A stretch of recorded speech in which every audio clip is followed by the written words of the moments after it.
조갑제 TV 시청자 여러분 안녕하십니까? 2023년 8월 23일 오후 5시입니다.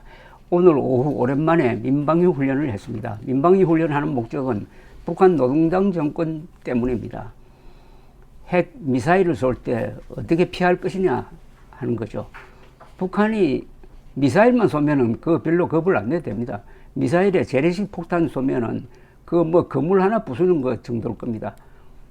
러시아가 우크라이나를 미사일로 때릴 때 그 피해는 거의 소규모입니다. 그러나 우리가 진짜 걱정해야 되는 것은 거기에 핵폭탄을 따라서 우리를 때릴 때 어떻게 숨을 거냐, 어디로 숨을 거냐 하는 이거죠. 앞으로 정기적으로 하고 모든 사람들이 핵미사일 날라올 때 어디로 숨어야 된다는 것 정도는 반드시 알고 수첩에 적고 다니고 해야 됩니다. 이런 긴박한 상황에서 광주시에서는 괴상한 일이 벌어지고 있습니다. 광주시가 국가 돈을 가지고 정율성이라는 공산당 작곡가를 신격화해가지고 지금 기념공원을 만들겠다고 수십억 예산을 집행을 하고 있습니다. 정율성이라는 자는 6.25 남침 때 군가 등을 작곡을 해가지고 북한군과 중공군이 잘 싸워가지고 한국군, 유엔군 많이 죽이라고 선동한 자입니다. 그런 선동 음악을 작곡한 정율성을 무슨 위대한 작곡가나 되는 것처럼 이렇게 성역화를 하더니 이제는 국가 돈을 가지고 지금 저런 짓을 하고 있습니다. 대한민국이 한반도 전체가 공산화된 다음에 해야 할 일을 아직 공산화되기 전에 저런 짓을 하고 있습니다. 국가보훈부 장관이 공식으로 문제를 제기를 했으니까 국민 여러분, 이 문제 작은 문제가 아닙니다. 광주시의 반역질입니다. 광주시의 반역질에 대한민국 정부가 어떻게 대응하는지 지켜볼 게 아니라 적극적으로 여러분들이 나서가지고 국민들이 나서가지고 광주 시민들에게 호소해야 합니다. 여러분들 손으로 광주시 문제를 해결해달라고. 광주시와 대한민국 정부가 대결하는데 광주 시민들은 어느 편에 쓸 것이냐를 물을 때가 왔습니다. 이런 문제에 부닥칠 때마다 항상 생각나는 사람이 있습니다. 이승만 대통령입니다. 이승만 대통령은 20세기 정치 지도자 중에서 공산주의에 대해서 가장 깊게 안 사람입니다. 그리고 공산주의의 전략 전술을 가장 정확하게 파악하고 거기에 대응하는 방법을 안 사람이고 그 안 지식을 실행에 옮겨가지고 결국은 냉전을 거치면서 국제공산주의가 무너지도록 하는데 트루만 대통령과 함께 손을 잡았던 사람입니다. 그러니까 이분이 쓴 걸 말을 들여다보면 지금 그대로 써먹을 수 있는 교훈이 너무나 많습니다. 그 중에 요사이 어제 오늘 광주시에서 벌어지고 있는 우스꽝스럽기도 하고 좀 으스스하기도 한 이런 사건을 이해하는데 좀 도움이 될 만한 말을 하나, 이승만의 말을 하나 소개해 드리겠습니다. 1949년 5월 21일 국회 제3회 국회에 나가서 연설한 내용인데 이때가 참 심각한 시기였습니다. 1949년 5월 21일입니다. 이때 한때 5만 명이나 되던 주한미군을 미국이 철수시킵니다. 말려보려고 했지만은 역부족이었습니다. 한편 북한 노동당 정권은 국회까지 간첩들을 들이밀어 가지고 국회의원 수십 명을 포섭을 했습니다. 그게 바로 국회 프락치 사건이라고 합니다. 수사가 진행되고 있습니다. 그러니까 또 국회의원들이 들고 일어나 가지고 구속하지 말라고 난리를 칠 때입니다. 내부 외환입니다. 어떻게 보면 대한민국 건국하고 나서 1년도 안 되어 가지고 절망적 위기에 처했을 때입니다. 절망적 위기에 처했을 때예요. 그래서 1949년 6월 30일부로 주한미군 5만 명이 다 철수하고 수백 명의 고문단만 남게 됩니다. 그 상태에서 6.25 남침을 당한 거죠. 자, 그때 이승만 대통령은 국회에서 뭐라고 이야기하느냐. 그 연설문의 일부를 제가 소개를 해드리겠습니다. 이승만 대통령이 이렇게 이야기합니다.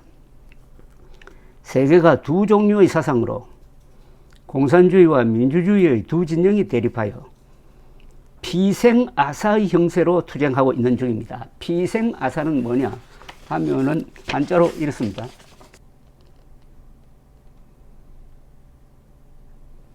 아시겠죠? 피생아사. 너가 살면 나는 죽는다는 겁니다.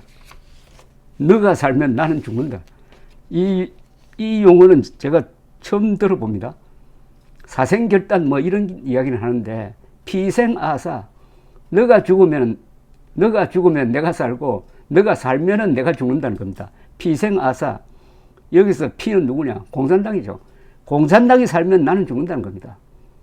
공산당이 살면은 나는 죽는, 즉 우리는 죽는, 공산당이 살면은 자유진영이 죽는다. 공산당이 살면은 대한민국이 죽는다. 이런 뜻이죠. 지금 이런 상황 아닙니까? 지금도 두 진영이 대립하여 피생아사의 형세로 투쟁하고 있는 중입니다. 공산주의자들은 무엇을 바라며 무엇을 믿었든지 저희 나라도, 저희 국가도, 저희 생명도 다 바치고 공산화해가지고 남의 속국과 노예가 되기를 감심하는 분자들이므로, 감심은 기꺼이 그렇게 한다는 뜻입니다. 감심하는 분자들이므로 우리는 우리나라와 우리 가정과 또 우리의 자유를 보장해서 다 같이 잘 살자는 목적으로 우리의 목숨이라도 희생해서 민주주의를 세우기로 결심한 사람들입니다. 우리가 민주주의를 유지할 수 있으면은 우리가 자유로 살 수가 있고 우리 자손까지 자유로 잘 살 수 있을 것이지만은 공산주의에 정복을 당한다면 우리는 적어도 몇십 년 동안은 그런 희망조차 다 없어지는 것입니다. 그러므로 온 세계가 다 적색화할지라도, 즉 공산화할지라도 우리로서는 꿋꿋이 싸워서 죽어도 자유민으로 죽고 살아도 자유민으로 살겠다는 결심뿐인 것을 세계에 한번 표명해야 우리가 죽어도 산 백성일 것이요 살아도 영광스러운 생명이 될 것입니다. 얼마나 절박합니까? 그러니까 다른 나라가 다 공산화되어도 대한민국은 그걸 받아들일 수 없다. 우리는 죽기 살기로가 아니라 공산당이 살면 나는 죽는다. 우리는 죽는다는 심정으로 끝까지 싸워서 죽어도 할 수 없다는 겁니다. 그 죽는 게 아니고 영원히 사는 것이라는 이야기입니다. 이런 비장한 이야기를 이승만 대통령이 하고 있습니다. 그 1년 뒤의 사태를 예언한 것이죠. 따라서 우리가 믿는 바는 모든 세계가 다 남에게 속아서 공산주의 압박을 감수할지라도 모든 민주국가들이 다 자유와 독립을 희생하고 공산화해서 살려고 아니할 것이므로 언제든지 결국은 민주주의가 승리를 차지하고 말 것이니 이것을 알고 믿는 우리로서는 조금도 주저나 의뢰하지 말고 공산분자들과 함께 섞여서 살 수 없다는 것을 깨닫고 맹세해야 될 것입니다. 공산당과는 같이 섞어서 살 수 없다는 겁니다. 그래서 좌우합작이라는 게 다 공산화의 한 단계란 이거죠. 여기도 이렇게 이야기합니다. 공산주의가 악독하긴 해도 결국 자유민들이 다 망하지는 않을 것이다.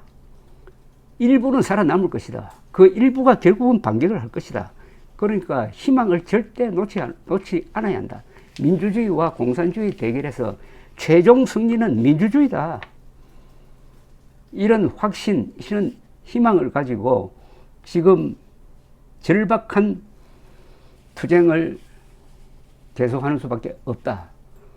이렇게 국회에서 연설을 하는데 그 국회의원 수십 명이 이미 북한 노동당 정권의 보습이 되어가지고 심부름꾼을 하고 있었습니다. 그게 한때 이 국회 팔찌 사건은 뭐 경찰이 조작한 것이라는 그런 헛소리를 하는 지식인들이 많았는데 이것도 냉전이 끝난 다음에 밝혀진 게 있습니다. 1993년에 러시아 정부가, 엘친 정부가 한국 정부에 제공한 한국 전쟁 관련 구소련 극비 군사 외교 문서에서 나온 건데요. 1949년 4월 이승만 대통령이 이 연설을 하기 한 달 전에 북한 주재 소련 대사가 된 슈티코프가 스탈린에게 보낸 남북 조선의 정치 경제 상황 개요라는 비밀 보고서가 있습니다.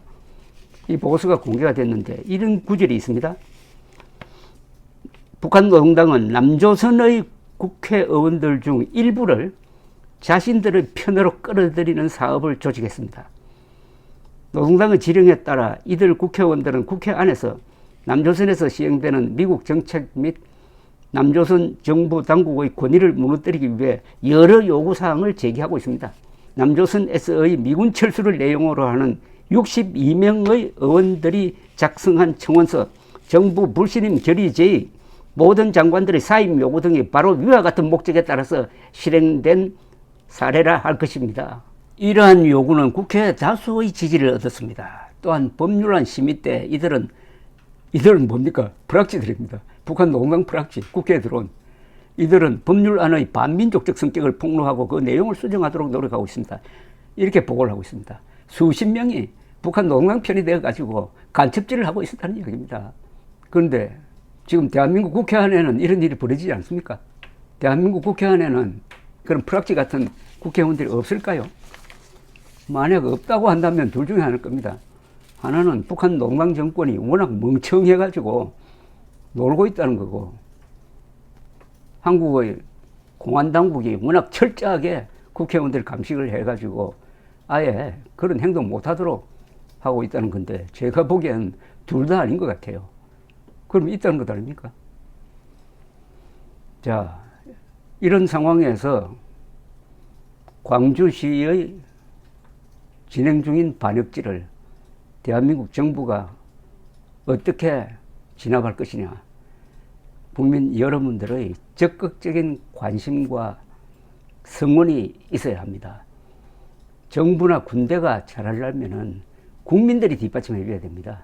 감사합니다.